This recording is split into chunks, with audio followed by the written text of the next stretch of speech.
നഷ്ടപ്പെട്ടതും മോഷണം പോയതുമായ 33 മൊബൈൽ ഫോണുകൾ വീണ്ടെടുത്ത് കണ്ണൂർ സിറ്റി സൈബർ സെൽ. കണ്ടെത്തിയ മൊബൈൽ ഫോണുകൾ city police commissioner P Nithin Raj ഉടമസ്ഥർക്ക് കൈമാറി.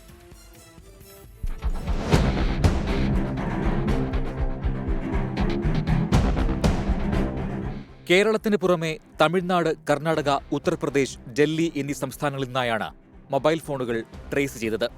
നഷ്ടപ്പെട്ടതും മോഷണം പോയതുമായ ഫോണുകൾ ഇതിലുണ്ട്. CIR പോർട്ടൽ ഉപയോഗിച്ചാണ് ഫോണുകൾ കണ്ടെത്താനുള്ള ഓപ്പറേഷൻ. ഫോണുകളിൽ ചിലത് കൈവശമുണ്ടായിരുന്നവർ നേരിട്ട് എത്തിച്ചു നൽകി.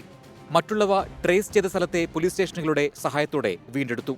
തിരികെ ലഭിക്കില്ലെന്ന് കരുതി ഉപേക്ഷിച്ച 33 പേർക്ക് കണ്ണൂർ കമ്മീഷണർ ഓഫീസിൽ നിന്ന് മൊബൈൽ ഫോണുകൾ കൈമാറി.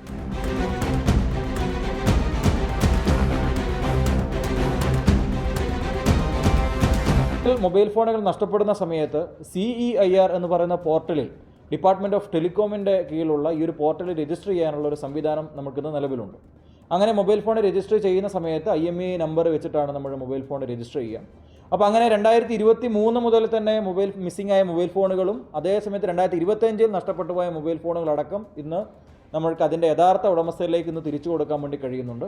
കഴിഞ്ഞ 6 മാസത്തിനിടെ കണ്ണൂർ സൈബർ സെൽ 600ഓളം മൊബൈൽ ഫോണുകളാണ് വീണ്ടെടുത്ത് ഉടമസ്ഥർക്ക് തിരിച്ചു നൽകിയത്.